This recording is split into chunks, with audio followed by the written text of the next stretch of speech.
نحمده ونصلي على رسوله الكريم اما بعد اعوذ باللہ من الشیطان الرجیم بسم اللہ الرحمن الرحیم۔ ہمارا آج کا مذاکرہ ہے فدیہ کے مسائل میں۔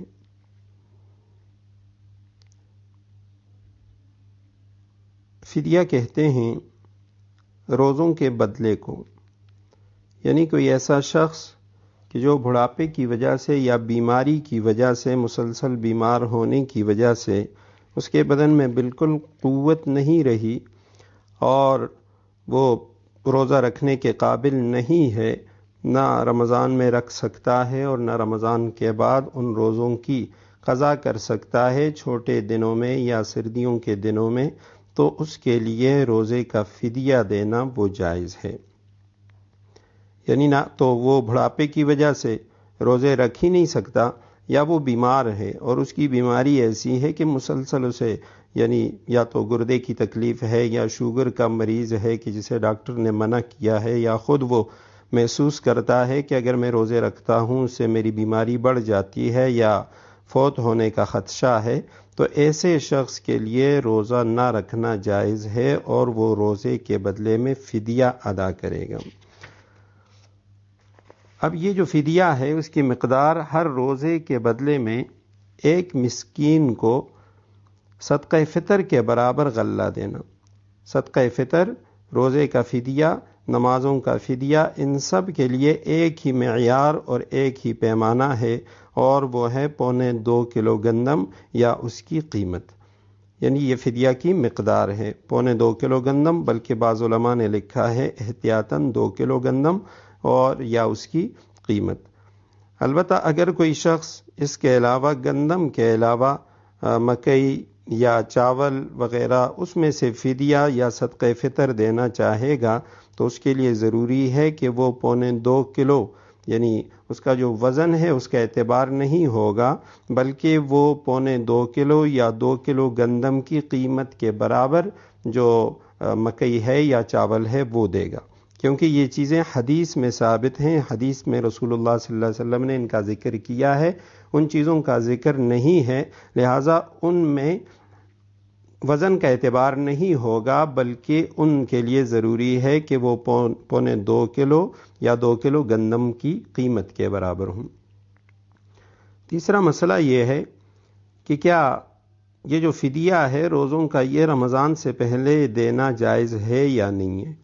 تو چونکہ فدیہ روزوں کا بدل ہوتا ہے، روزوں کے بدلے میں فدیہ آتا ہے کہ جس کے اندر روزہ رکھنے کی طاقت نہیں ہے تو وہ روزے کا فدیہ ادا کرے گا۔ تو ہو سکتا ہے کہ کوئی شخص ایسا ہو کہ جسے شروع میں تو اس میں طاقت نہیں تھی، وہ بیمار تھا، لیکن اللہ سبحانہ وتعالی اس کو صحت دے دے، تو لہٰذا اس کے لیے پھر روزہ رکھنا وہ ضروری ہے، فدیہ دینا درست نہیں ہوگا۔ تو اسی وجہ سے علماء نے لکھا ہے کہ رمضان آنے سے پہلے روزوں کا فدیہ دینا یہ درست نہیں ہے۔ البتہ اگر رمضان شروع ہونے کے بعد کچھ دن تک وہ روزے نہ رکھ سکا اور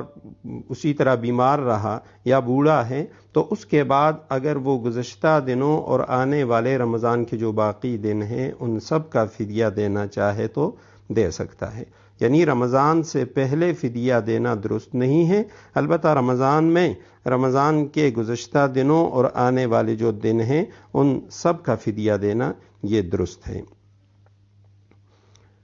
اور جس طرح یہ بوڑھے شخص کے لیے ہے، اسی طرح جو بیمار ہے کہ صحت کے بعد یعنی وہ قضا نہیں کر سکتا، ضروری تو یہ ہے کہ بیمار وہ جیسے ہی اس کو صحت ملے تو وہ روزوں کی قضا کرے، لیکن اگر صحت کی کوئی امید نہیں رہی اور وہ اسی طرح بیمار رہا تو اس کے لیے بھی جائز ہے کہ وہ روزوں کا فدیہ ادا کرے۔ اس کے بعد مسئلہ یہ ہے کہ کیا یہ جو روزوں کا فدیہ ہے یہ متعدد روزوں کا یا پورے رمضان کا ایک شخص کو دے سکتے ہیں یا نہیں دے سکتے؟ اس سے پہلے ہم نے کفارے کا حکم پڑھا تھا اور وہاں میں نے وضاحت کی تھی کہ کفارے کا جو کفارہ جو ہے اس میں اور جو روزوں کا فدیہ ہے ان دونوں میں فرق ہے، یعنی وہ ایک شخص کو دینا جائز نہیں ہے۔ اگر ایک شخص کو وہ 60 مسکینوں کا جو کفارہ ہے وہ ایک دن میں دے دیا جائے تو وہ صرف ایک ہی دن کا کفارہ شمار ہوگا، ایک ہی مسکین کا کفارہ شمار ہوگا۔ لیکن فدیے کے متعلق حکم یہ ہے کہ فدیہ چاہے تھوڑے تھوڑے متعدد مساکین کو دیں، یہ بھی درست ہے، اور اگر اس کی قیمت دیں یہ بھی درست ہے، اور اسی طرح متعدد روزوں کا یعنی پورے رمضان المبارک کے سب روزوں کا فدیہ ایک مسکین کو دینا یہ بھی درست ہے۔ اور یہی جو حکم ہے یہ صدقہ فطر کا ہے کہ صدقہ فطر وہ یعنی ایک صدقہ فطر مختلف مساکین کو دینا وہ بھی جائز ہیں، اور بہت سارے لوگوں کا پوری فیملی کا صدقہ فطر وہ کسی ایک فقیر مسکین کو دینا یہ بھی جائز ہے۔ اب اس کے بعد ہے کہ آیا یہ فدیہ کے مصارف کیا ہیں، کن لوگوں کو فدیہ دینا جائز ہے؟ تو فدیہ جو ہے روزوں کا یہ چونکہ واجب زکوٰۃ کی طرح اور عشر کی طرح ہے، تو اس کے جو مصارف ہیں وہی ہیں جو زکوٰۃ کے یا عشر کے یا منت کے جو مصارف ہیں۔ غریب غربا ان کو دینا یہ لازم اور ضروری ہے، اور اسی طرح اپنے باپ اور اسی طرح اپنی ماں اور بیٹا بیٹی اوپر اور نیچے تک ان کو اصول و فروع کہا جاتا ہے۔ یہ زکوٰۃ کے اندر ایک اہم اصول ہے کہ آپ زکوٰۃ، عشر، جتنے بھی صدقات واجبہ ہیں وہ اپنے اصول و فروع کو نہیں دے سکتے۔ اصول و فروع کا مطلب ہوتا ہے ماں باپ دادا دادی اوپر تک، اور اسی طرح بیٹا بیٹی پوتا پوتی نواسا نواسی نیچے تک۔ ان لوگوں کو آپ نہ واجب زکوٰۃ دے سکتے ہیں، نہ عشر دے سکتے ہیں، اور نہ جو صدقات واجبہ ہیں وہ دے سکتے ہیں، اور اس کے لیے ضروری ہے کسی غریب مسکین فقیر کو مالک بنانا۔ تو لہٰذا یہی وجہ ہے کہ کسی مسجد کی تعمیر میں، مدرسے کی تعمیر میں، کسی فلاحی کام میں یا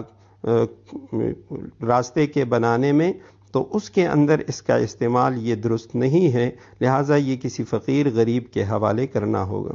ایسے مدارس جن مدارس کے اندر بچے پڑھتے ہیں وہاں وہ مقیم ہوتے ہیں، مدرسے کے اندر رہتے ہیں، تو ان مدارس کے اندر دینا بھی درست ہے۔